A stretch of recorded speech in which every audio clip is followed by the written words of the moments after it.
Hello, everyone. Welcome to the season finale and the Christmas special of Serious and Sober. I get to choose how long my season goes, so I decided that this is the season finale because Merry Christmas to everyone. So Christmas is the holiday that I celebrate, but we are always open to everything because there's other shit happening in December. As far as I know, I think all of my guests Christmas, I didn't ask in advance, but I'm going to find out when I pull them in. So to debrief, we are going to be doing a group therapy style serious and sober episode where we're going to go around the 2 to 4 person circle and connect to each other and share our own experiences and our own aspects of self-care, especially during the end of the world. So I will get Rebecca and Tamara in here, and then we'll just see where everything goes. Hello. Hello. I realized maybe for the introductions I should have done one at a time, but you're both here, and I'm not choosing between you, so.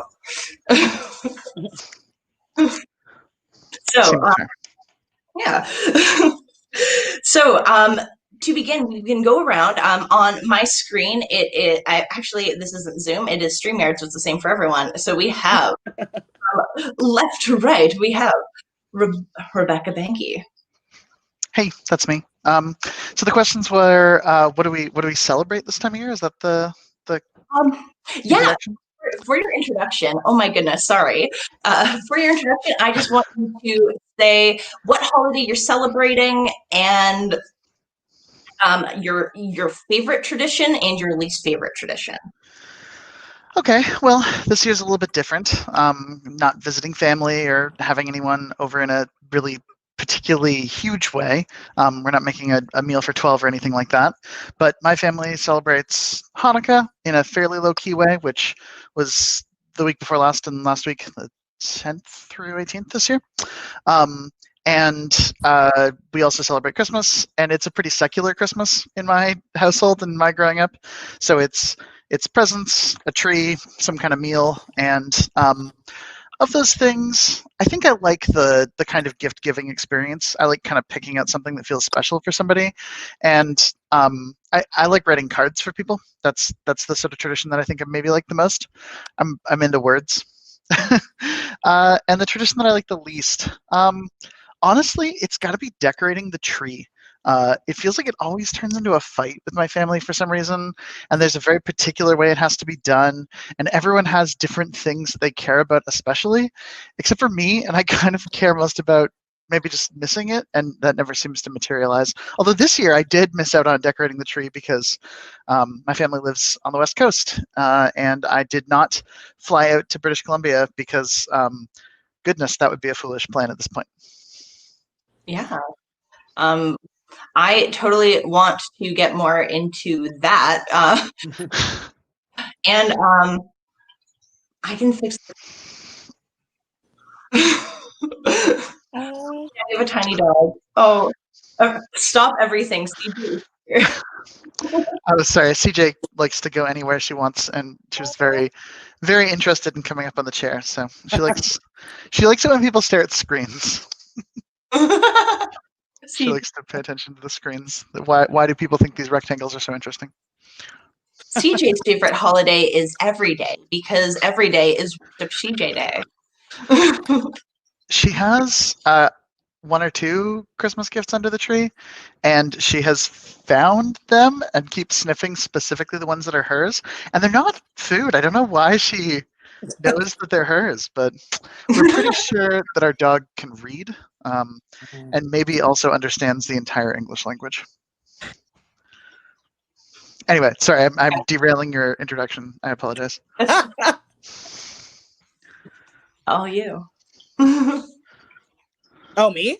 Yeah, sorry, I impulsively did that to you. I'm sorry. I'm just like, you know what? You're the guest. You go first. Yeah. What am I celebrating? Yeah. So same as you, Rebecca. So Christmas, Hanukkah. Traditions. Honestly, all the traditions for me are just food based. I love eating. Stuffing is key. Falling asleep after turkey, like big tradition. Rum cake, blacking out, things like that. No. Yeah, like I don't know. My least favorite tradition is having to spend money and buy people things. Fair. I'm just like I'm pretty bad at gift giving. I love gift receiving. But gift giving is a hard one. I don't know. I always get people things that I would want. And then they really like them, and then I don't have money to buy it for myself because I just bought it for them, and then it's like a whole thing. And so gift giving, I'm just kind of like, let's have like a nice get together, which we can't do this year. And like, drink eggnog, which I think I'm the only. Eggnog's another tradition I love. I love eggnog. No one likes eggnog. What's up with that? No, eggnog's legit. Rum and eggnog is maybe my favorite Christmas morning drink. Thank you. Like, everyone's like, ew, eggnog's gross. And I hate eggs, but I love eggnog. So that's a really good one. But what else do people like? I don't know. That's it. Like, I'm just, I really don't like I don't like writing cards like you do, which is like, I don't like giving like gifts because I don't like spending money. But I do enjoy eating the things that other people have spent money on. That is reasonable. No, that's legit. Love how you both have like the opposite perspectives of Christmas, of just like, I love gift giving. I hate it so much. And I'm just like, I like my answer for it is like, I have the all around bisexual answer of I like both giving gifts and I hate it because because it's just like when you get a good gift, I love it. I can't wait to give someone that gift. But when it's like I struggle with gifts for my parents the most because like, what do you get the people that have everything and with no interest in anything? Yeah. And usually I get them tickets for events to get them out of the house and give them a life experience. So this year I got them a mask. Oh, that's the best passive aggressive gift I've ever heard of. So funny. They're colorful. Yeah. A variety. And you gotta be outside to wear them. Look at this adventure. We bought you an experience. It's an experience of not dying. Yeah. Yeah. The more you use this gift, the more likely you are to get another gift. It's the gift that keeps on giving. Wow. Really thought out. And they're probably just going to get offended. Yeah. Which Their is favorite fair. gift. Yeah. I'm good at accidentally offending people with gifts. The first time I ever did it was also my mom, where I got her this like fancy like it was like the first Christmas I had money to buy people things, and I got my mom this like fancy like soap kit where I was just like, yeah, you got like a nice self spa day, and she just looks at it and she's like, what, do you think I smell? I was just like, oh, I didn't consider that perspective. I just thought it would be cute. Okay, moving on.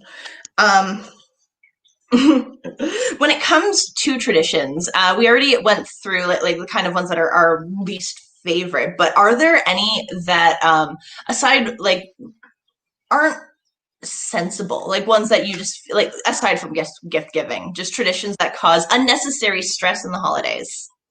Ugh, sitting on Santa's lap and like going to the mall and waiting in line for that. It's like, I'm okay. What a weird tradition, right? Like, we've dressed up somebody who maybe passed a criminal records check, and all of your kids should now go sit on his lap. Yeah, and like wait in line for hours at like Scarborough Town Center. Like, spare me. Yeah. All of the children at their most stressed out and sugar laden. That's the moment that we're gonna find to gather them together. Yeah. It'll be magical. Right? It's like, that's what I want to see when I'm shopping, screaming children in the court. I mean, for certain values of yes, but yeah, I enjoy playing Santa, but like that's also just because like my family does Santa every year, and it like usually it's like one of the uncles. And a few years ago they were just like, we don't have any small children, no one should play Santa anymore, and I was just like, I'll do it. So now I do it, and it's funny because, well, not funny. It's sad that like my family was like more accepting of me wanting to play Santa I came out as non-binary. Now they're just like, oh, the gender thing, and I'm just like, no, really like Christmas. Yeah. Like I've just look at who I am as a person. Not This isn't an everything is ironic a outfit. transition. I was excited for this. The hat used to sing. Oh, that's dope. Yeah, it would dance. It sang "Rocking Around the Christmas Tree," and I had it like the version to a point where I could like lip it and do like the full dance. And I did it just too much that like it doesn't work. It's not the batteries aren't there. It is just broken. It was really only ever intended to last for one Christmas, so it's gotten better. Yeah. I've had it for 6, so. And it's still soft because it's only comes out.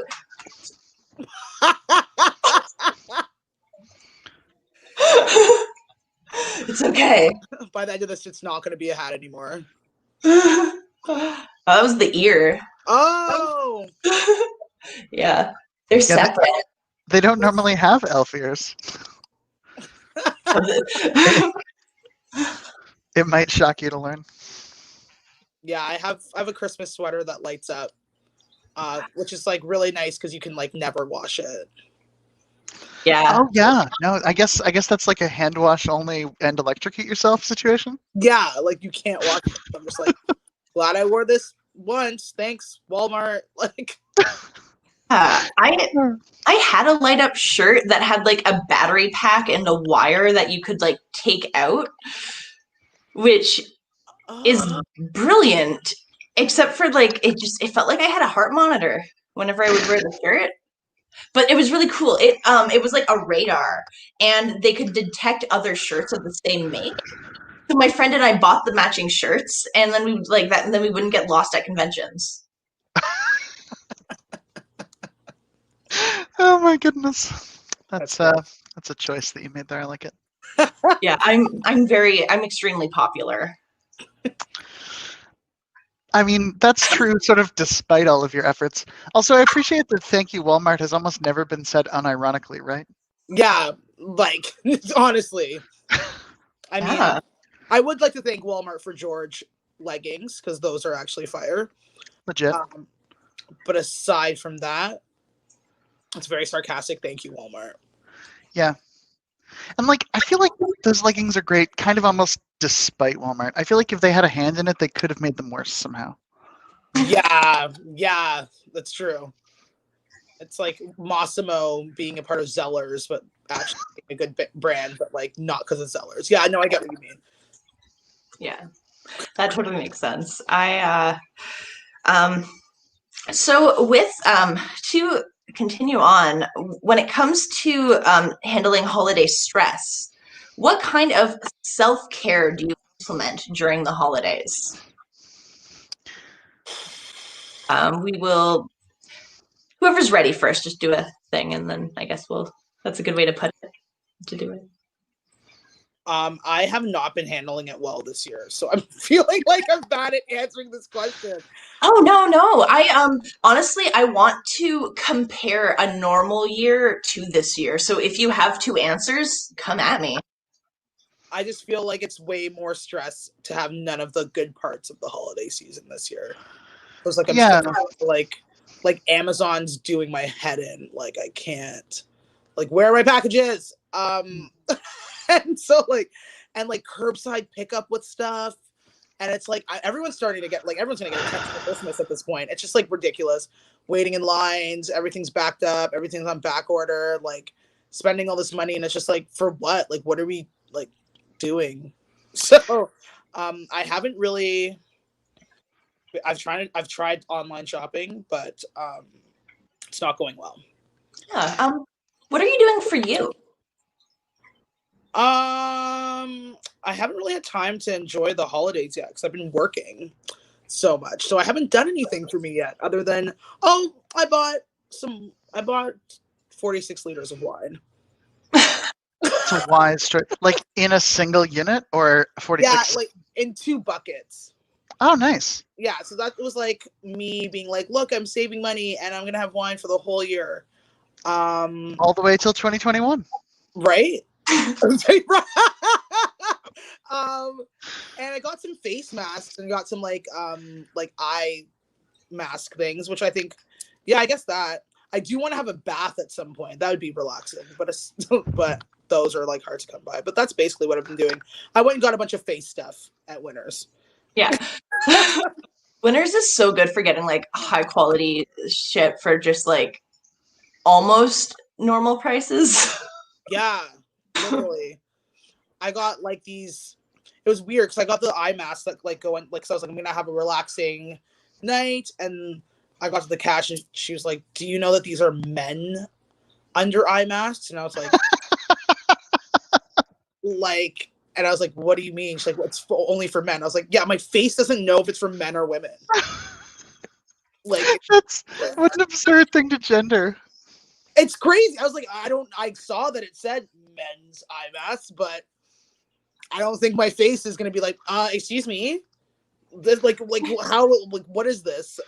And she was like giving me this weird look, and I was like, I'm trying to have a skincare routine right now. I don't need your judgment on whether or not my eye mask is feminine enough for me. Apparently, like it was just so weird. It should be in a pink package and cost $5 more. Literally, I have these hats that I like have gotten this year, and it's the exact same hat in H&M in the women's section, but it's $20 more, and in the men's section, it's $20 less. And I'm like, this is the same hat, and why is this a thing? Why can't we just have a hat section? what makes this?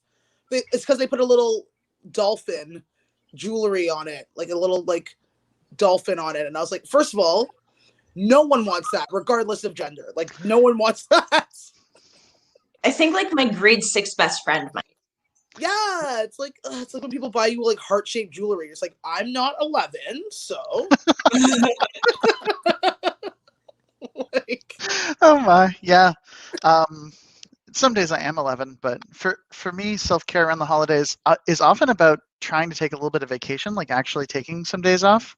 Because you mentioned, Tamara, work, and I under normal circumstances, I work like in a retail store. Like I manage a board game shop, and we're super busy on a normal year.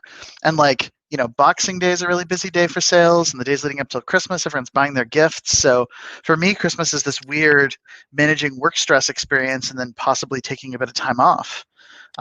So I am taking a week of vacation off next week, but I've been working from home all year, and we're just closed for lockdown doing deliveries in the city and some curbside pickup. So like, it's not even that intense right now. Like we might, go out of business and have to fire a whole bunch of people who I love and care about. But other than that, it's actually pretty manageable from a stress level. oh, I want your life. Ish. Like, there's stuff that's not great about it, but yeah, I know I like my life, and I'm pretty happy with it. And especially right now, I'm very, very grateful for the kind of work that I do and the job and the situation that I'm in. Yeah. And that I'm working in an environment where I've got a lot of decision-making authority to kind of protect my people and be as safe as we can, and also a store owner who's willing to play ball and kind of listen when I say like, hey, we can't be doing this because it'll put our staff in danger. So I've been working pretty hard most of the year finding ways to kind of relieve stress and be a little bit less intense about things. But yeah, I've had a couple of December cries, right? That's a normal thing. Yeah. Oh. Yeah. Yeah. December cry is a term. Like it's a Maroon 5 song at this point. Like, it needs to be. Legit. Rebecca asked me about my Christmas plans, and my answer was to start crying. No, I asked them, can we make Christmas plans? And they just started crying, which is maybe worse, but yeah.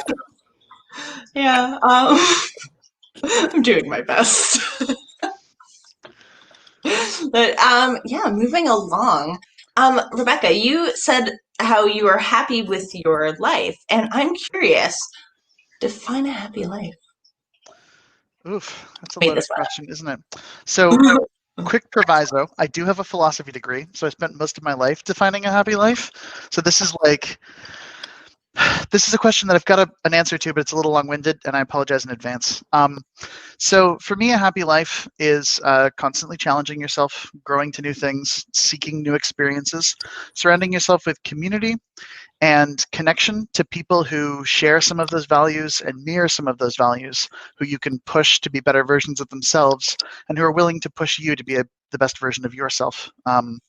It's self-actualization, which means doing the best that you can with the tools that you have and acknowledging the places that you don't have those tools and seeking to overcome them. And it's taking satisfaction in presence and the momentary, the sort of day-by-day experience.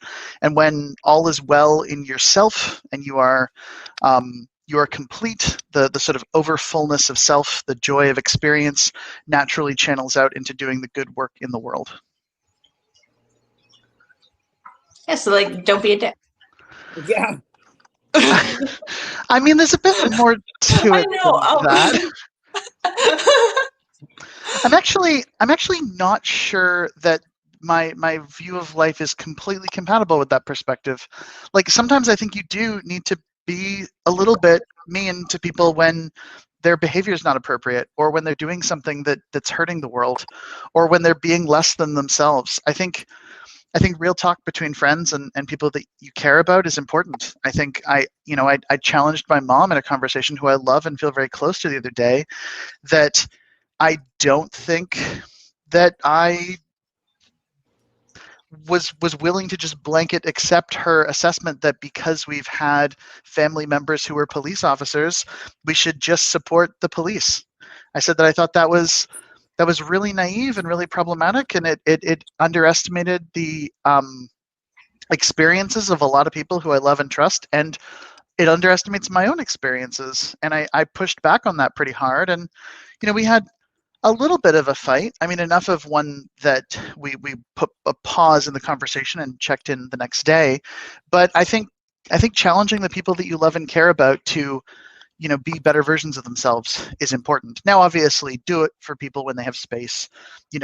Have stops in those conversations, take breaks, like do all the things that are necessary to make sure that you're not just stomping all over people you love and care about. But I think being good, being happy, and leading a virtuous existence means sometimes you gotta push back against the people who can be better. I do agree with what you're saying. I just I don't think that's being a dick. Some people, like I don't mean, like being a dick as like you can be a passive dick. You but like what you're describing is like assertion. Like you are pushing people with good intention. And like for me, that's the difference between don't be a dick and being a dick.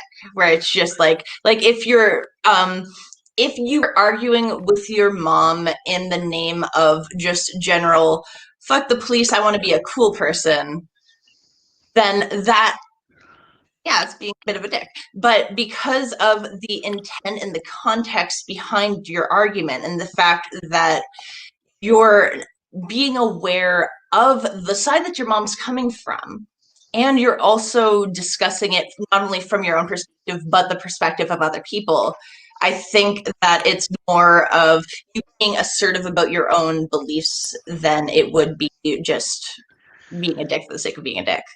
Yeah, I mean, I'm not going to go on your show and say like trolling people is a good idea.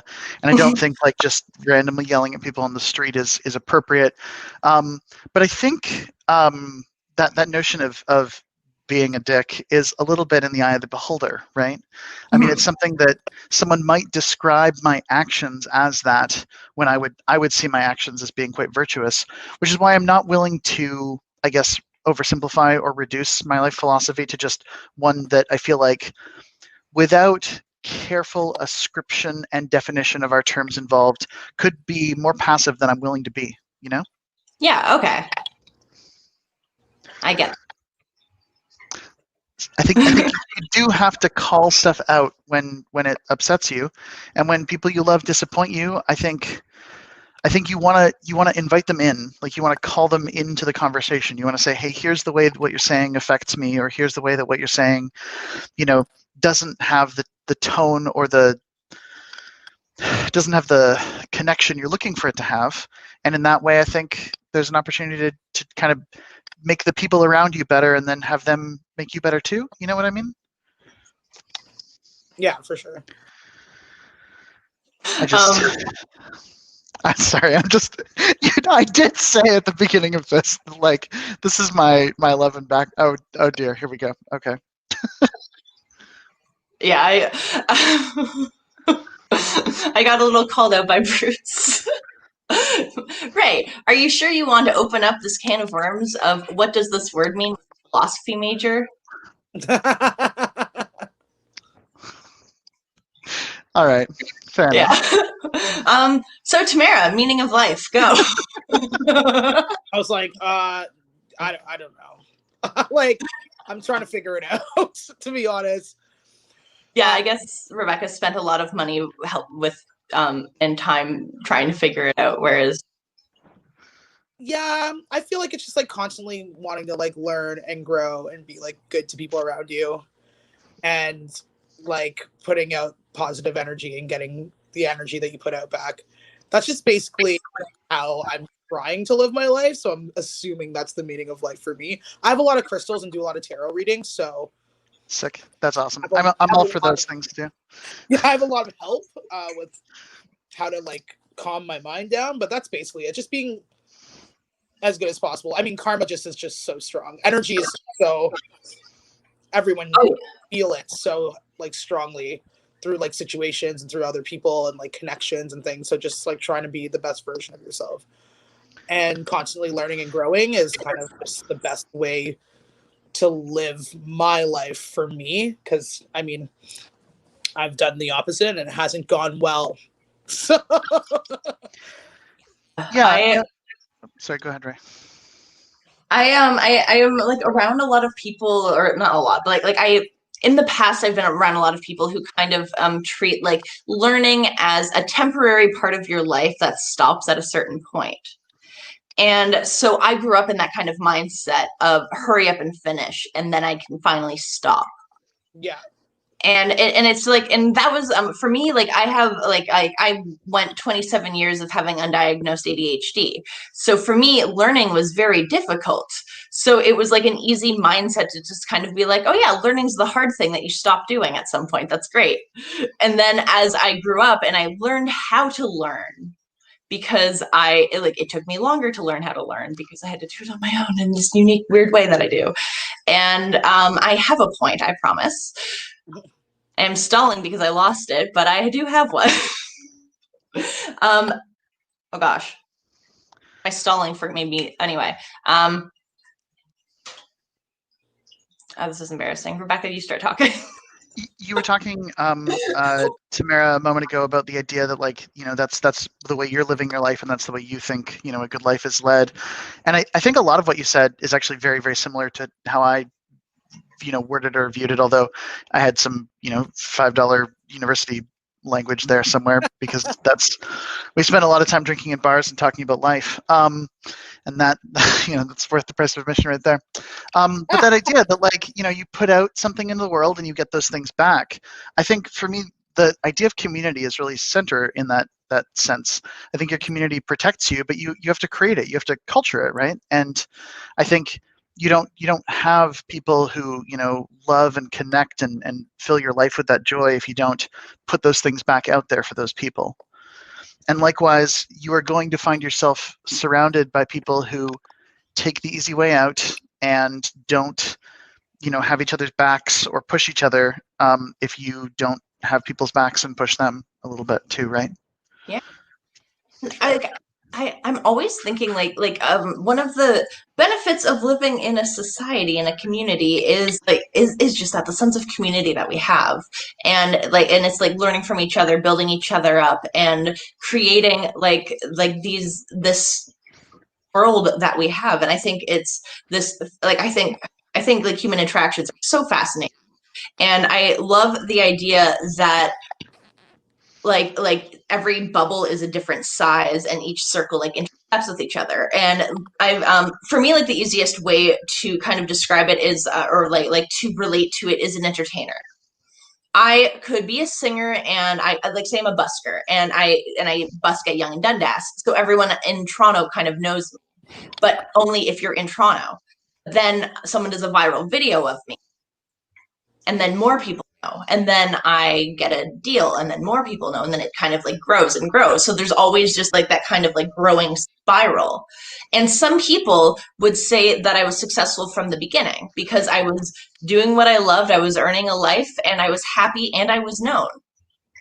And there are some people who would say I wasn't successful until I went viral, or until I got that record deal, or until. And it's just kind of gives you this, for me, it makes me analyze like, am I living my life for the reputation of others or for myself? Because like for me in my own entertainment, I love what I'm doing, and I want to do more of it. And that's like, that is my line. I just like doing things, and I want to do as much as possible.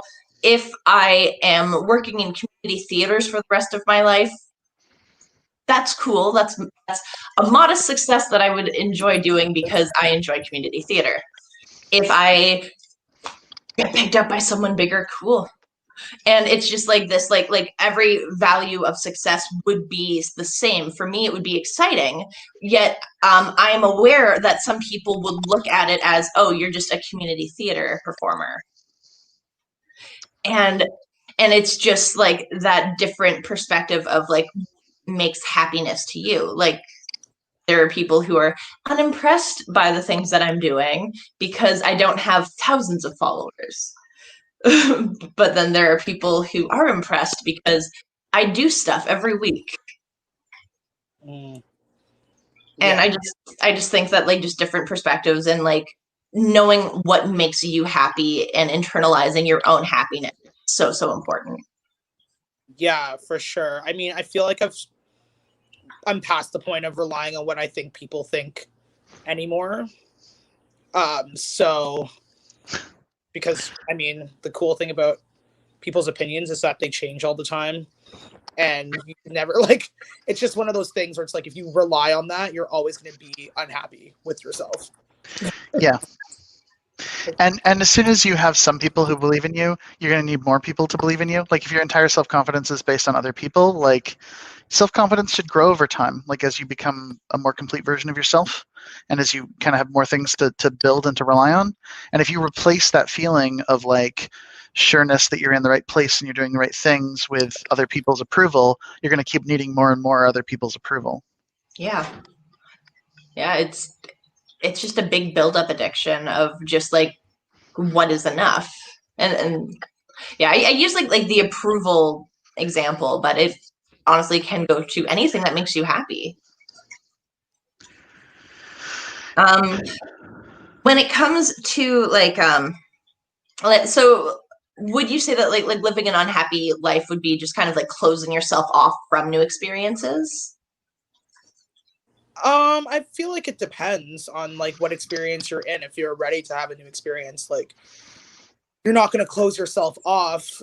But like I feel like finishing a task that you have at hand, to like achievement, is a really big part of like being able to grow and having and completing something, and knowing boundaries and setting boundaries is like really important. And so like I think a lot of people are just very unrealistic about the things that they want to achieve and how quickly they want to do it. And it's usually for like other people, and they're hard on themselves because they have this like idea of how they're supposed to be.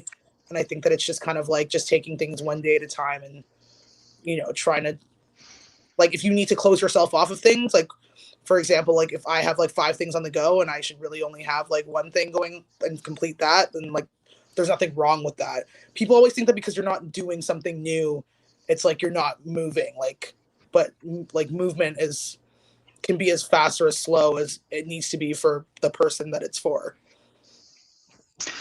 And just because it's not something that's literally a new experience doesn't mean you're not adding depth to your understanding, right? Yeah. Like the 100th time you do something could be the moment where it clicks in a completely different way, or you understand it in a way you never did before. And I think that idea of like sort of depth and breadth, that I guess, I don't know, like infinity in a grain of sand kind of vibe is that idea that there's this kind of almost capitalist push that you have to constantly be like doing something new, building something new, creating something new, earning something. You've got a cool hobby, great. How can you monetize it? Like you're doing something that you're pretty good at, well, you better be great at it. And I think that can be really negative sometimes, because truly becoming great at something in a way that's meaningful and fulfilling, I mean, that requires that you do it for purpose beyond just efficiency and creation, right? It needs to be for something kind of self-motivated at least. For sure. That's okay. Oh, sorry. Oh, that's okay. We were doing the thing. But yeah, like that's something I struggle with so much. Just because it's singing is an example for me because I love to sing, but I'm not a trained singer. Therefore, in my head, I shouldn't sing. But logically, I know that doesn't matter. Mm. So it's just something that I like battle with, where it's just something I love doing. It's something I enjoy, and I get in my head of just well, not other people have to hear it though, and it's not fair to them. I feel like you think a lot about what other people think based on the things you've been saying. Yeah, I have really, really bad social anxiety. It's just, I try I'm aware of it. So now I am like kind of thinking around it. So it's like this, I'm in a weird place with it. But yes, I do think constantly about what people think because I have the way I've developed was first I was cool because I was weird and I didn't care what people thought of me, which then made me think I have to make sure that people always know that I don't care that I think like so I would then make sure so basically I was told I was cool and then I tried really hard to stay cool and it just made me who I am as a person. Yeah, I went through a punk era too. No worries. Yeah. Okay, yeah, it's my emo phase. We've all put on the black eyeliner, you know? Yeah. Oh my gosh. I was just I was reflecting yesterday of this one time. It was like my cousin Megan and I both our emo phase was like shared. And we would wear like eyeliner and it would just be like the straight line underneath your eye went in grade 8. And like it was like looking back on it, like it wasn't good, but it wasn't like too much or anything. But like everyone freaked out about like how much makeup we were wearing. Yeah. And I remember this one time my uncle and his girlfriend are just like lecturing us about just how much makeup we're wearing and like just like like usual like things that men say about girls who wear makeup when they're too young. And I just look at his girlfriend who's sitting there like, you should be a tomboy like me. And she's wearing like more makeup than I'm wearing now. Which was just my favorite part about that whole experience was this whole time I'm listening to this lecture just at her being like, her face is a different color than her arm. Like, wow, that's so funny. Yeah, it's whatever. Like just telling herself she's a tomboy. It's like, okay. I mean, you don't have to address it if it's like it's just like weird to comment on something that you're also wearing. Yeah, like I mean, people are full of internalized contradictions because the world is pretty broken and like patriarchy hasn't been particularly great for a while now. But I think that like kind of self-contradictory stuff is the like root of people being, I don't know, angry at teenage girls for having fun. There's something like, I don't know, when your internal contradictions start to like eat each other, that's when you start to like, I don't know, hate people who are having joy in the world because how dare they when you've lost all of it. Yeah. That same uncle is like he would like make fun of cosplayers and I'd be like, hey, I'm a cosplayer, and he'd be like, but not you, you're different. And it's just like literally because like we share blood, I was different. And I'm just Gross. like, okay, I'm cool. Yeah, this is super easy to process. Oh God, it was like, oh, this was group therapy, not Rae therapy. No, it's fine. Things can be more than one thing. Yeah. I love the philosophy voice in all of this. It's so great.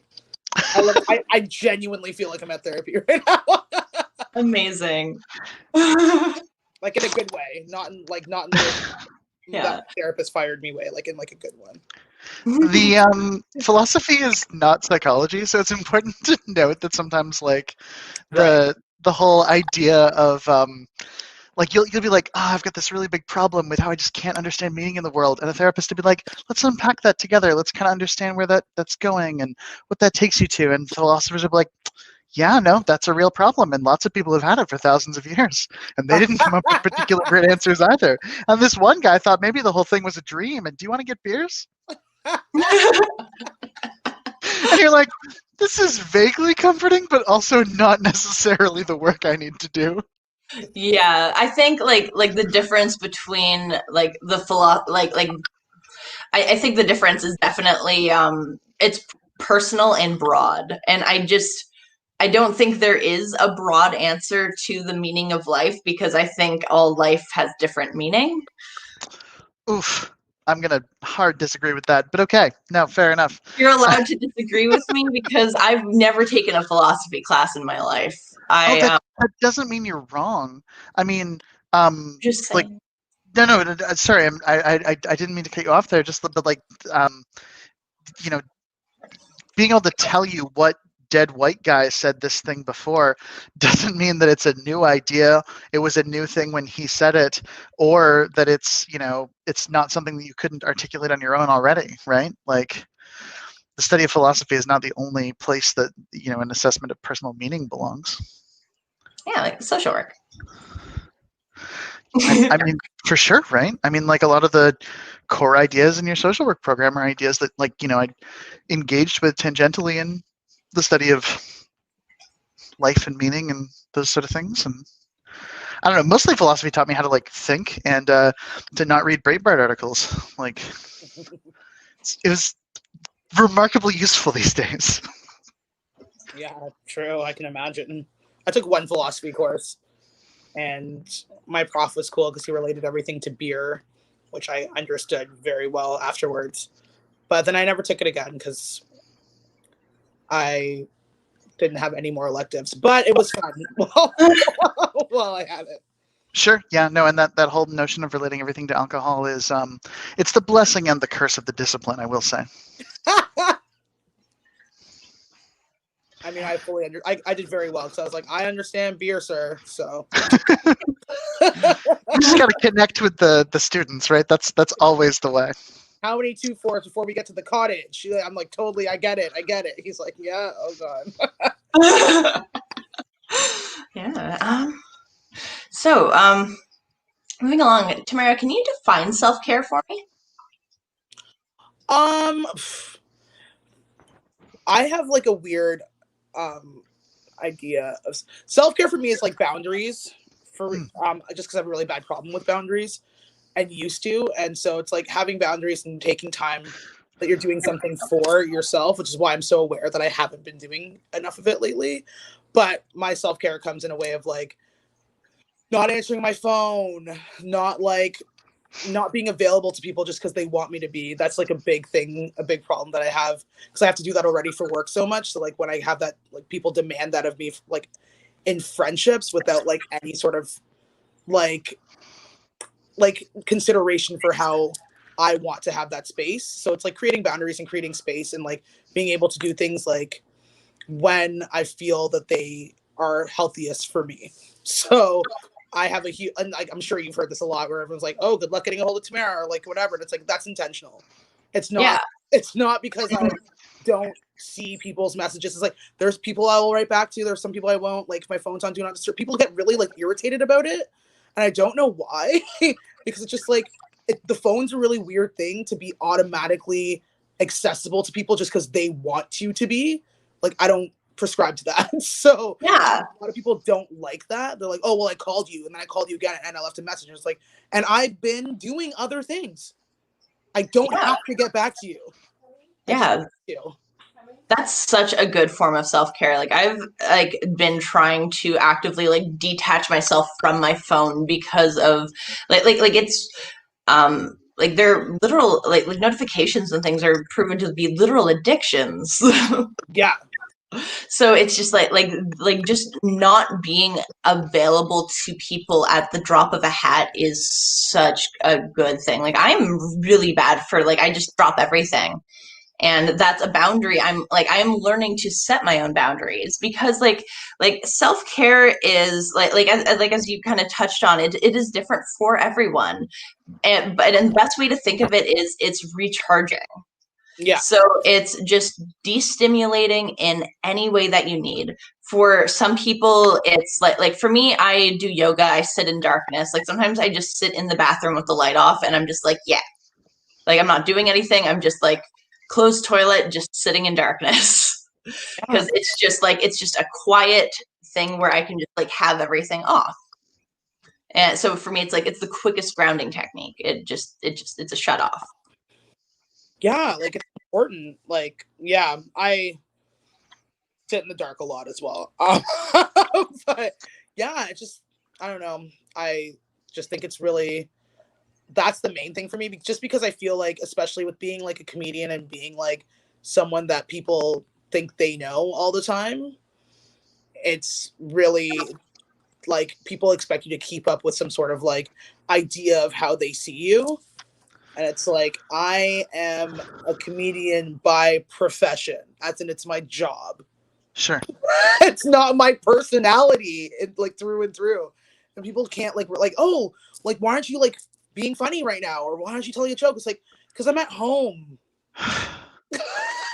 Like, in my pajamas watching trash TV. Because that's what I want to do. Like, I'm not on for you. Like, it's just a weird thing that happens all the time. And everyone's like, oh, well, like if I don't want to like go to a party and have a drink, it's like, oh, you're not drinking. Like people have these expectations of you and expect you to like adhere to them because everyone lives in this idea of what people see them as instead of living as who they are.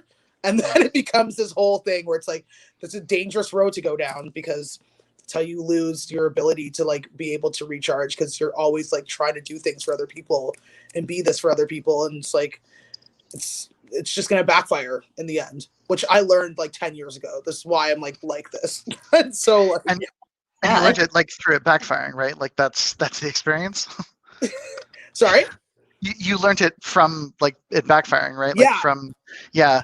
No, I totally empathize with that. I absolutely relate to what you're saying. Like that idea of recharging. And I spend a lot of time being the person people wanted me to be, instead of the person who I am. And that's a bad road to be on. You can't be there for very long. It's not sustainable. It's not. I like had like one of the biggest crashes and like burnouts that I've ever had like 10 years ago. And I was like, I'm not doing this again. Like, what was this for?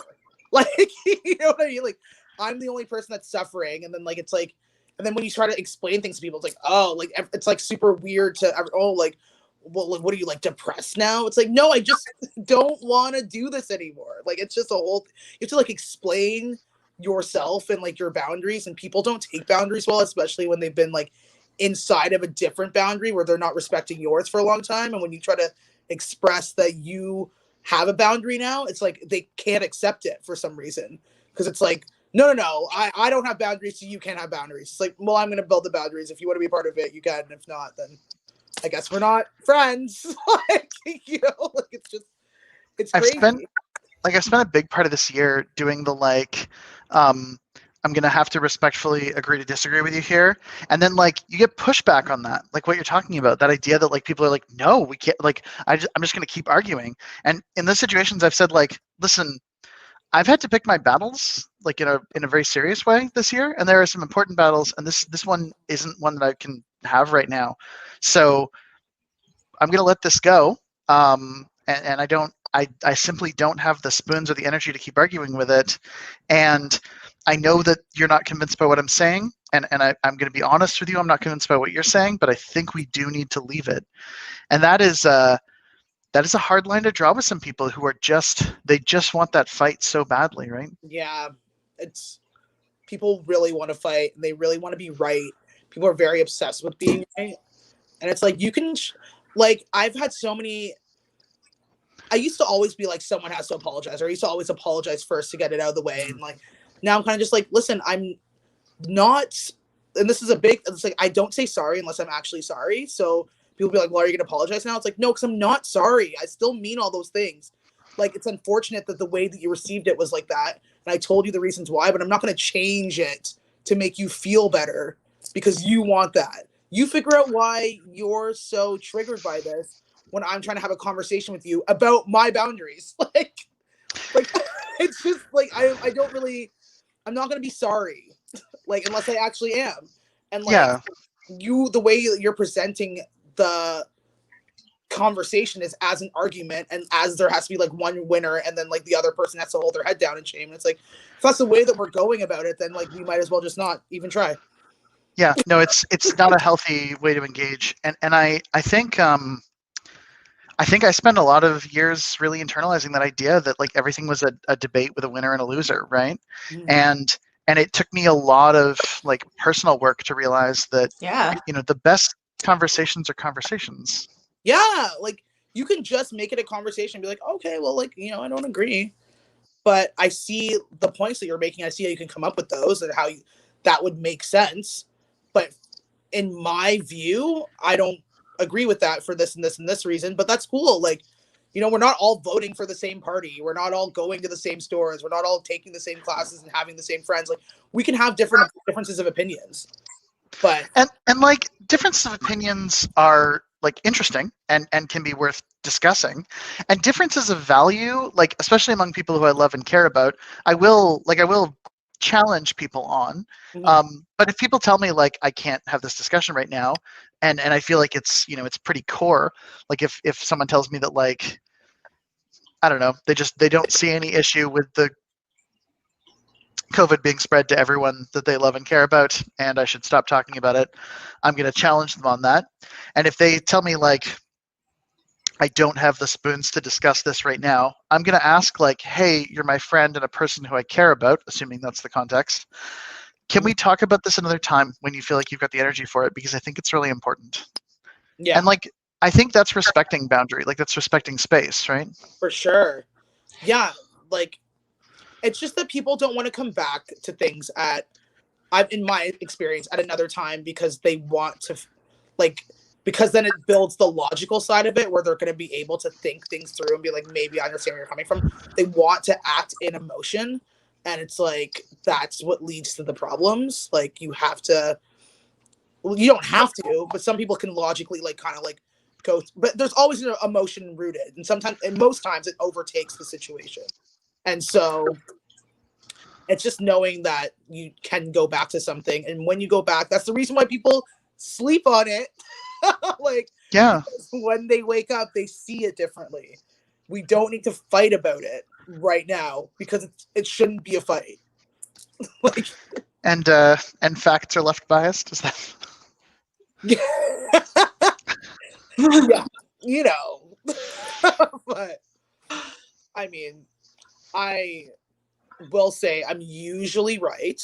No. I believe that. You seem pretty clever. No, it's like my I don't know if this means anything to you too, but my mom is a triple Pisces. She's a Pisces sun, moon, and rising. Difficult time in my childhood. You have some skills. My mom's never been wrong. Like it's a whole thing. Like I've gotten an apology from my mom twice in my life. I'm 33. Like it's impossible. It's just like I'm like the most like, and so I've learned to have to talk to people because that was like the biggest test. I feel like I can like speak to anybody now. It's just like, okay. But bless her, she's awesome, but she will not back down, and everything's emotion, and like everything's crying and or anger or both. And I'm like, not really good to gel with the Sagittarius, who's like, I'm just gonna keep telling you the honest truth, and then So I live in a house of water. I did. It was all water signs in me, so I was always wrong. So that's an upbringing that'll right. prepare you for a certain version of life. Right. I grew up. My mom's a Leo. My dad's a Gemini, and my brother's also a Leo, and I'm a Pisces. So it's just like the fire water was a very intense thing of me getting like the because like it's just like you either create steam or you put the fire out, and I just would be steamed, I guess, all the time. It was something like I didn't really place on until I started dating a Leo, and it was just like your energies can combine, and you can either like pretty much like the visual I got swim around the fire, and it's this cool thing where they balance each other, or like again steam and fizzle out, which is what happened in the relationship, or like the water puts out the fire. So it's like overwhelmed by like the intensity. And I was not trained by my mom. This was the point of my story. It was just like, wow, that's a good skill absorbed. Yeah, it's work. I mean, now I'm dating a Virgo, so it doesn't come out, like the anger doesn't come out until later on, so it doesn't really matter. It's just like, yeah, everything's fine. Yeah, everything's fine. Yeah, everything's fine. These 90 things that you've done in the past 40 days have really annoyed me. You're like, oh, okay. Let's write them all down. Yeah. So that's it's a new thing, because when you think you've been right about things for a long time, and then someone tells you how many things you've done to irritate them they've not said, you're like, right. Other people would by me. They're like, oh well, I've been garbage this whole time. I was right.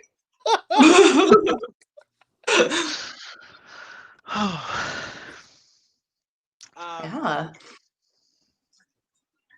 So wait, Rebecca, what sign are you? I'm an Aquarius. Aquariuses. Oh man, I've dated so many Aquariuses. I just never know what y'all are thinking. We get around. I never know. That's so funny.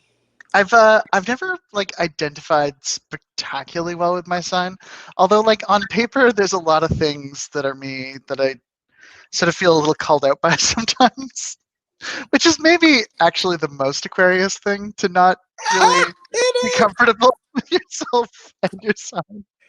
I don't appreciate how the astrologers are only calling my sign out. That's so funny. Don't worry, Scorpio. My dad was he was an Aries, and the most Aries. He would have imaginary fights with people and then stop talking to them, and they would never know why.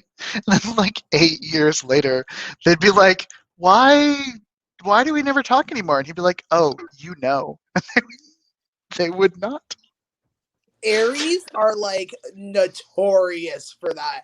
I was literally listening to that Big Sean song, I'm fucking with you, that song, and I was like, this guy's really what's wrong? What sign is he? And I looked it up, and it's Big Sean is an Aries. I'm like, oh.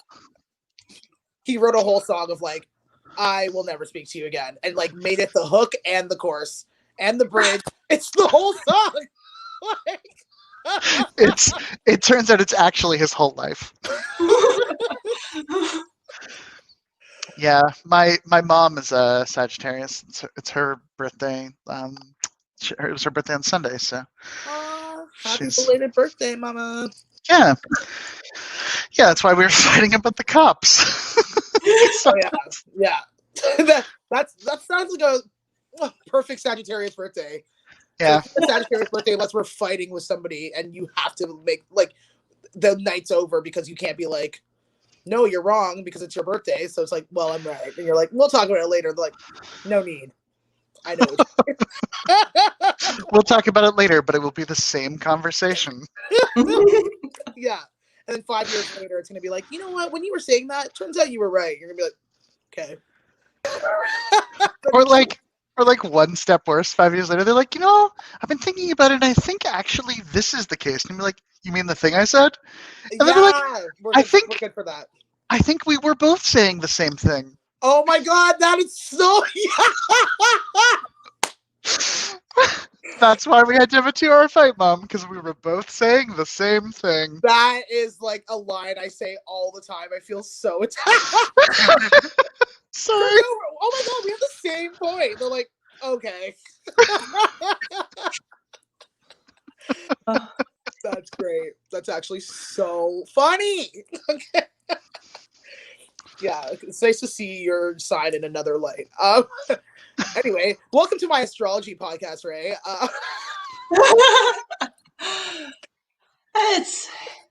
That's totally okay. I one for going off topic, so I like this topic, so I'm in. I think astrology is a good example of something that is like trying to have a fun, kind of connected way of making sense of the way that we behave sometimes, and finding space for forgiveness in that people are different and they have different ways of looking at the world. Mm-hmm. And not to bring this back on theme too aggressively, but I feel like one of the ways that I've kind of found a zen around the Christmas time is just having a lot of patience that like family that I'm talking to or people that I'm talking to or stressful customer interactions, these are people who are coming with a different perspective. They're bringing their own things to the table. And sometimes that's their own baggage. Sometimes it's their own anger. And sometimes it's just a different way of kind of relating, connecting to and understanding the world, right? 100%.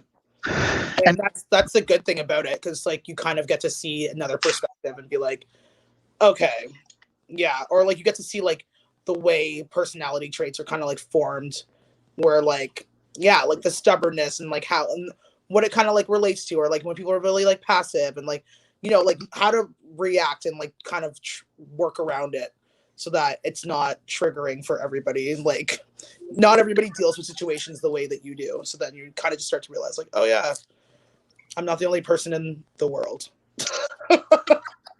And what a lonely existence it would be, right? Like we've all had a little taste of that this year. Like just we're truly more alone than we were before. And yeah. I'm ready to go back to the way it was. I'm not. Ooh, dig into that.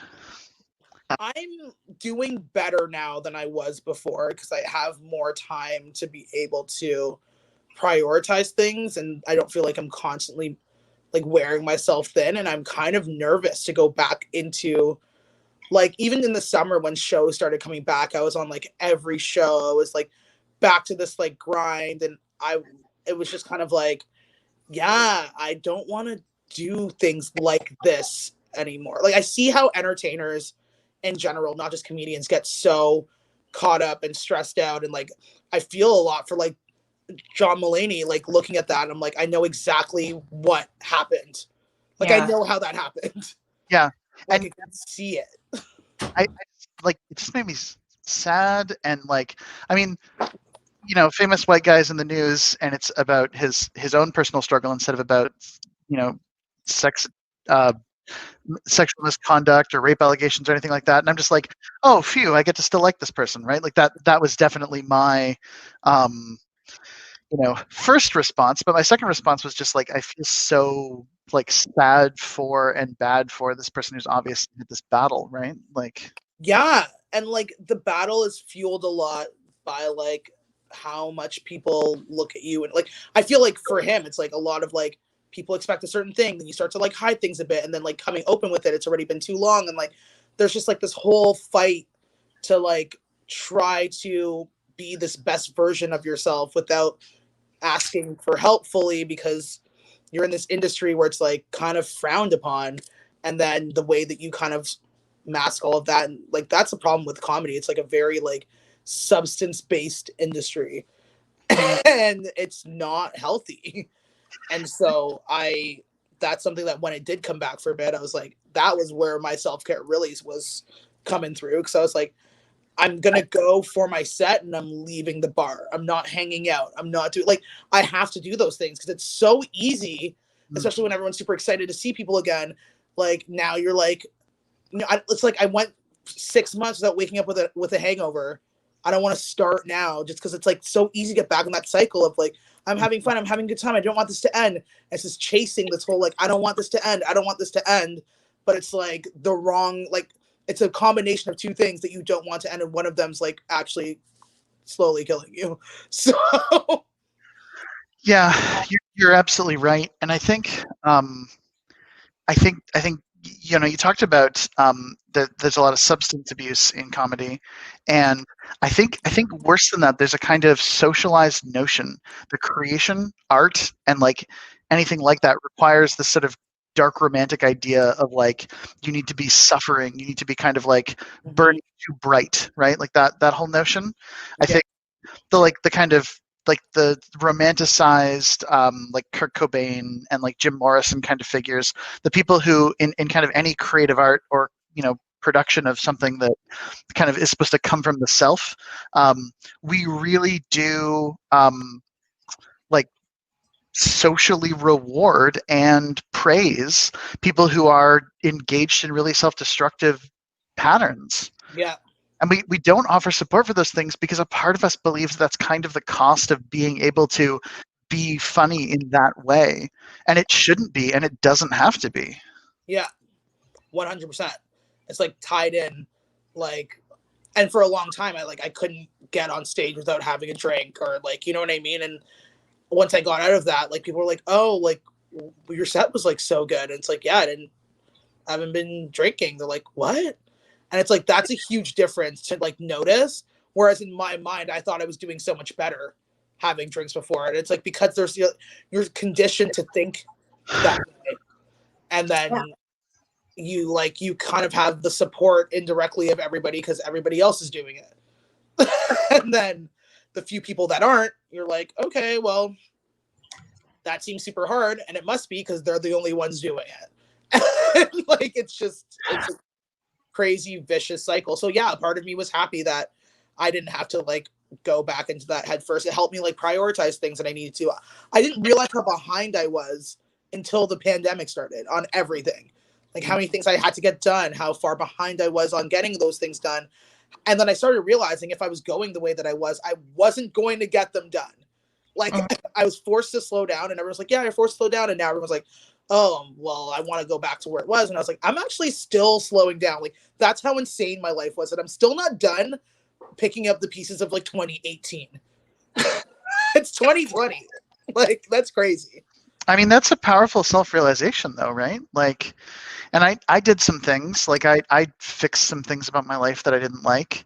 And I'm privileged to have been in a situation where this pandemic for me was not about, working a job I absolutely had to put myself in a risky situation for, just to stay afloat. And I wasn't forced to move out of a comfortable living situation into an uncomfortable one. And I wasn't surrounded by people who were putting my life in danger. And I didn't find myself isolated with a partner the entire time and end up ending a relationship, which is what the pandemic has been about for a lot of people. Mm-hmm. So for me, in my privileged white middle-class experience, it has gotten to be a healthy opportunity to check in, to self-reflect, and to do some work on myself that was important work to be done. I guess I'm grateful for that, but I don't want to go out and say like, in some ways I'm glad for the pandemic because it just feels so callous, but it is true, right? Like it is. Yeah. Like I'm glad for the lessons I'm being taught throughout it. I'm not happy that a bunch of people are dying. Yeah. No, that's basically just bad. Yeah. And so I don't have any extra philosophical I think it's just like you're taking the opportunity of the negative situation and the time that it's given you to reflect on yourself and do self work. You are utilizing what you've been given. And yes, the circumstances may not be the best, but you're still utilizing them. And that is a powerful thing. And that's where we should, that's where we should focus on, because it's I think for me at least, 2020 has been just doing what you can do and not I've seen the huge scale of people like doing great things and their life has changed because they finally had time to like start on their dream. And then there have been people who have just been able to get by and and that's also great because you know what? I've had a lot of times where I didn't think I would get by in previous years. And so it's just like without the time that I've had for the self-care, like I've been as you pointed out, I care a lot about what people think of me. So I have been in trauma therapy and I've been like ripping apart my mind and having that like redigested to figure out why I am the way that I am. I forgot I was wearing a fake ear and I scratched. I know, I saw your face be like, what? Yeah. You were literally ripping yourself apart while describing ripping yourself apart? Yes. Just got too into the spiel.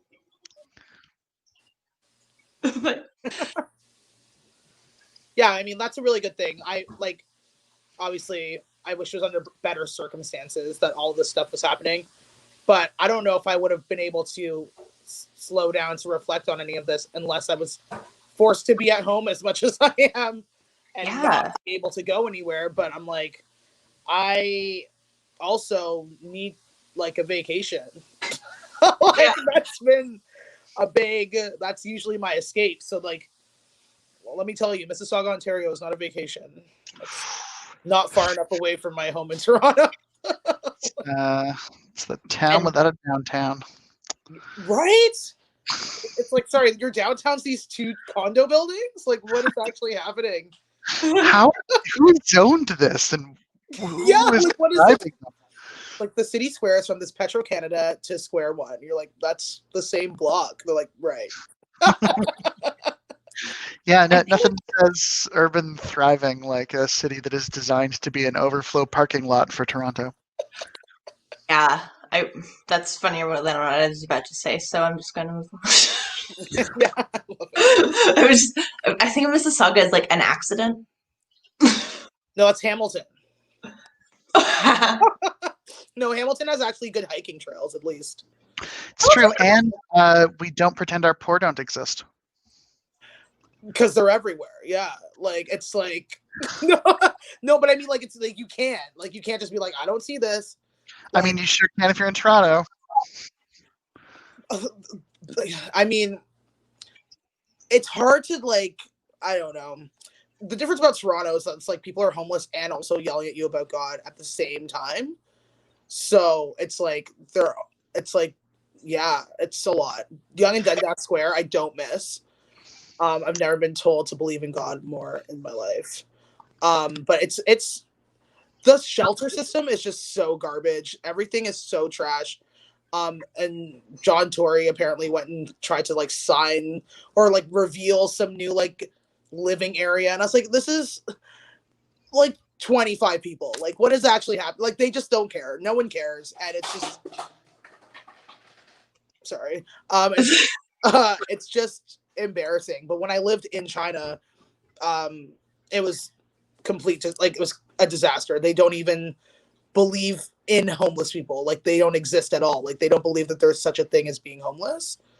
And I'm like, so then what about all these people that are outside and don't have a home? They're like, oh no, they're just napping. Like, it's just complete disregard. So I'm like, I don't know. At least there's something to an extent being done. I was like, we're both seeing this, right? And they're like, no, it's just crazy. So that was my fun experience in China for 3 years, trying to tell people there are homeless people. And they're like, and because they don't believe that there are homeless people, there are no shelters. Mm-hmm. Wow. That's really bad. That's not a situation. It's insane. Like, they don't have shelters because they don't believe they exist. I was like, I don't know where to start. So that's, yeah. But Hamilton's, long story short, Hamilton is not actually that bad. I hiked there a lot this summer, and there are some of the nicest trails there, and some really good food places, and Collective Arts Brewery, which is like, come on, that's so great.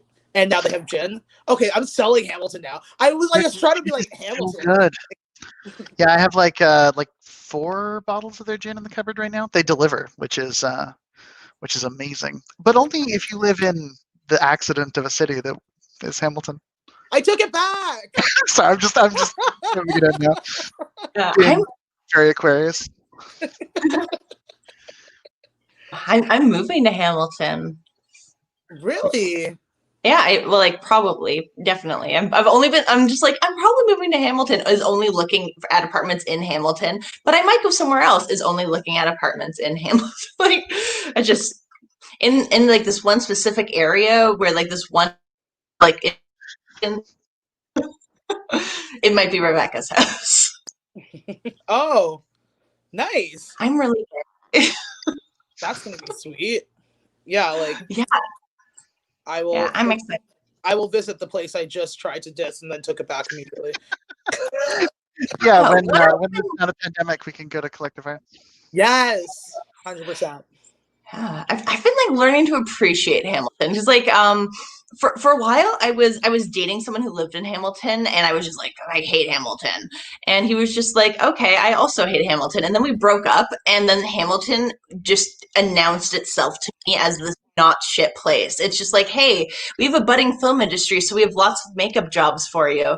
Oh, and we also have like our own comedy scene, so like there's always something for you to do. Don't forget all of our restaurants and things that are going on. We have a great art community. Art crawl, you got it. Like, and I'm just like, oh, why don't I like Hamilton? And then I just like like a homeless person walks by, and I'm just like, is that it? Is that the every city has that. So it's actually, I just won't go to the industrial area because it smells bad. Yeah, it's not more plentiful in Hamilton because we've got like more impoverished people. It's more plentiful because we have better social support networks, like more opportunities for safe shelters, more like coat and sweater programs in the colder months, better municipal services. Like, I don't know, it's the most like socially engaged, community-focused municipal government in any city I've ever lived in. And I grew up on the West Coast where it's not nearly as good. Like, we're in this little bastion of people who really do. I mean, it's not perfect. I'm not saying Hamilton's municipal government is amazing, but the bar is so much higher for what success looks like in this region. And I think it makes a really, really big difference to how, I don't know, to how it feels to live in a city that feels like it kind of is connected and caring. For sure. Yeah, honestly, let's all move to Hamilton. The rent's cheaper. That was my selling point. I was like, oh, I can afford a place on my own in Hamilton. It's like literally like $200 more than what I'm paying now. Okay. I'm so over roommates. I'm just so over having I just want to live. You know what I mean? It's like wherever I can do that. Like, I'll move to the middle of nowhere like at this point. Because the pandemic makes it so hard. Like, you are just taking on your roommates' experiences. Yeah. Yeah, like I take therapy virtually, so but like noise travels in my house, so it's just like there's nowhere safe. Yeah. Therapist, it sounds like your roommates are really the biggest problem in your life. In response, no, my roommates are great. They've been nothing but lovely, and they sleep right next to me.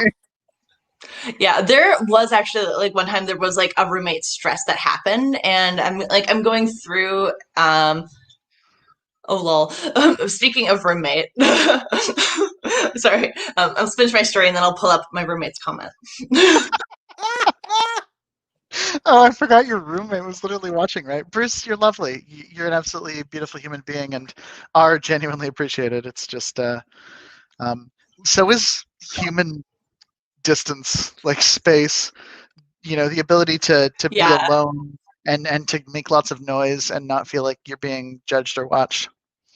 Yes, I just explained that to my sister actually, of like why I want to like be on my own, because it's like I've started realizing as I get older that I actually don't want to be around people when I'm at home. like, like it's just I don't need to hang out with anybody anymore. I need to like do what I need to do and unwind and have like headphones in and like go to sleep and like eat whatever I want and not answer any questions until I have to go to a place where I'm paid to do it. Yeah. Or like I want to. I don't want to have to like feel bad that I'm in my room because I'm not like coming out to chat. I don't want to feel bad that I like walk through and say hi only and then like I didn't socialize, because then it's like someone's offended. It's like I don't want to like deconstruct my actions that are not actually actions. They're just me living my life. I just want to like live my life. With the anxiety that I have, it's like everything I do, I'm constantly not only thinking about what I'm doing, but what other people are thinking about what I'm doing, even if they're not watching me. And that's not a healthy mindset to have. And like I'm aware of it and like I'm getting better at like catching it, but it's still like Rebecca mentioned her dad having imaginary fights.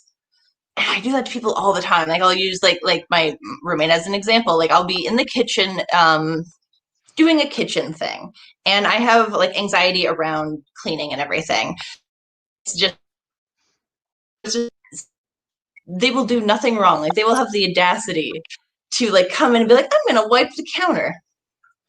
And I just like I have to leave because I'm just like they're wiping the counter because I was cooking incorrectly and they didn't like the way that I was doing this thing on this other counter, and they're just like disgusted with me. They were being passed like it's just like, and it just my brain my brain would just kind of like spirals into this like what could I be doing wrong and how are they seeing it? How could they be seeing it, even though it's right now like right now I'm thinking about what my roommates plural are thinking about me talking about how I think about what my roommates are thinking. I mean, that's fair because you're on camera and talking about the whole situation, so it's a kind of like uncomfortable. Yeah. Like obviously if you're writing this in your diary you wouldn't think that, but you're like live on YouTube, so it's a bit different. I used to write my diary as if someone was going to read it. Ray, we need to talk about this. Like, we really need to. Not okay. Like, I would write things like, if you're like since you're reading this anyway, like it, oh man, no, that's like that's a level of I've been like lucky enough to not ever have to deal with like anxiety in any form of other than just being like anxious in the beginning of like something that is deserving. Like I'm like in my mind like it's a 1,000-person show. I do not and really respect anyone that has to go through anything like that, any sort of like anxiety. I don't know what it's like, and I don't know how people just cope with it and are just like step by step. Like I get it, but I'm like, oh man, like that seems so difficult to have to fight yourself every day through something that's like really hard. I have like an anger management problem, which is like people don't understand that. So they're like, I don't understand how you're so angry all the time and you have to fight yourself on that. But I'm like, imagine having both. Like I can't imagine having both, but it's just like it seems so intense. And like some of my best friends have like extreme like anxiety attacks, and I'm like, I have never seen anything like it before. And I don't even know. I just have so much respect for anyone that just like gets through it and keeps going through their day. Like if I'm having a bad day, like I'm just like I will not reemerge. Like I'm not moving past it for like until the next day. And to have to like pick up in the middle of something after you already feel a certain way and like move through it and keep going. I'm like, how do you do that? It's like I don't know how, because I can't imagine it. So like honestly, like, and I've heard a lot of people explain to me like what you're explaining, like social anxiety and things like that. And it's like, I have so much respect for just like keeping going and pushing through it and like acknowledging and working on it. And like, it's such a task. And I'm just like, I don't know if I could honestly do it. I mean, I guess I do it to a degree, not with that, because it's not as extreme. Like with anger, it's like, I know triggers me, and I'm like very aware of like how to control it. But like, I don't know. I don't know what that point was supposed to be about, because I don't know how we got. Oh, your diary. Yeah, like just yeah. Okay, I was like, how do we get here? But yeah, so and there's no ending to that paragraph of me speaking. I liked it. Where are we? It was a good contextualization for the experience. Yeah, thank you, Rebecca. We're all gonna hang out one day, and it's gonna be super fun. I can't wait. I'm excited. We're gonna drink Collective Arts, right? Yes, Light the Clouds, for sure. So good. I Light have a bunch of it in my fridge right now. This has been sponsored by Collective Arts Brew. No. All right. So we have run out of questions, which is always the fun part of the show, where we get to just go, is there anything about the holidays, self-care, and handling stress that you would like to expand on that you feel like we haven't discussed yet? I think the main thing in the holidays is remembering, like, when you come around family, that you need to kind of compartmentalize like the way that they view things and the way they're going to push their ideas on you, and not take it personally, because I feel like that's something that happens. Like, people like either really love going home or really dread going home, because of the influence that people's words and like people's families and their opinions have. And so it's like hit or miss for people. They're either like, can't wait, or they're like, this is going to be brutal, I'm going to be quizzed on all this stuff. And I think it's just kind of like, you see these people like 4 times a year, maybe max, depending on where you live. But just, again, the boundaries during the holidays is like really important, where it's like, if you don't want to talk about something that someone keeps pushing, you don't have to talk about it. And if you don't want to explain why you have like this new like partner, or if you don't want to explain why you decided to quit your job because you were going through stress, or if you don't, like, you don't have to. That's the key thing. Like, you just don't have to. You can just like, create that boundary for yourself, because it's what people hate the most about the holidays. And if that's the best way of self-care, and like having people remember that you're like, it's okay to be stern with things that involve your life, and like still put that aside, and like then just continue to enjoy the company without that pressing matter hanging over your head. Because I feel like that's something that happens every year for me. So I'm just like, if anyone else goes through that, you can just draw a line and then jump over it, and then talk about other things, and not be like, I can't believe they always do this. Just like, let it go. That's going to be the person that is for like a long time. Eat the turkey, explain your side, and then just like, you don't have to engage. Yeah, I totally agree. I think that boundary is really important. Also, like, people are messed up around the holidays, and there's literally a very, very, very small list of things you can do that ruin Christmas or ruin whatever seasonal gathering it is. And there is a long list of things that people are going to tell you will have ruined it. And that incongruity is something that you need to just kind of acknowledge personally, and then probably move on from. Because if you brought the wrong kind of partner, or you said the wrong kind of thing, or you made everything about you because you had a legitimate grievance with someone saying something horribly racist or toxic or transphobic or unkind, that's not your fault. That's their fault. And the experience that you care about is the one that you have to work on, and you have to engage with. And you didn't ruin Christmas. You might have affected their experience of Christmas, but it exists in all of us. And our decision about what Christmas looks like is ultimately our own articulation and our own actualization. For sure. I love that. Yeah. I should have gotten me a philosophy major, yo. Like, I'm butchering this shit. It's useful for everything except money. Okay. Hello, communication studies. Communication studies and global studies dual degree. Ooh. Yeah. You know exactly how wrong it is, and no one else does, and that's got to be agonizing. Yeah, global studies. Like, well, you can move to China, I guess. I was like, sick. Which, admittedly, you did a better job of making use of than most people with a global studies degree. Yeah, I just ended up teaching global studies. In theory, you'll just learn this theory forever. The Because it's only pyramid theory. scheme at university. No one's ever put it into use because we've all just been teaching this theory. AKA university. Yeah, no, that's the best pyramid scheme that every high school instructor tells you have to do. Yeah. It's like, you want to talk about this and not yeah. do it? Oh, I wish. Yeah. No. Just thinking back on school, but like a sidebar, when you said I need to get me a philosophy major, I thought you were just talking about like the person. Who's the person? It's like I have Rebecca in my life, therefore I got me a philosophy major. You thought I said I gotta get me a philosophy major, but I meant like Yeah. I gotta get a philosophy major. Yeah. Yeah, I can see it's the intonation. Yeah. All in how you say it. What was that? It's all in how you say it. Yeah. All right. So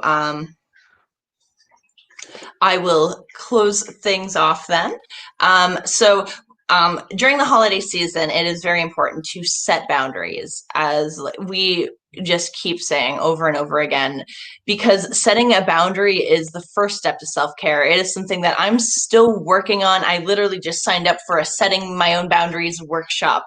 It is hard, and all you can do is your best, and understand that your best will vary from day to day. But you are practicing self-care. Self-care is a skill, meaning it is something that you will get better at and you're not going to get right away. Sometimes self-care can be setting aside 2 minutes to sit with your eyes closed, or it can be buying men's under eye care. But all it is, yeah, you have to man up and take care of yourself, because there's so much going on, and sometimes you just need to destimulate and keep moving forward. This has been the holiday special of Serious and Sober. I hope everyone stays safe, keeps everything righteous, and like as always, even though Rebecca disagrees, don't be a dick.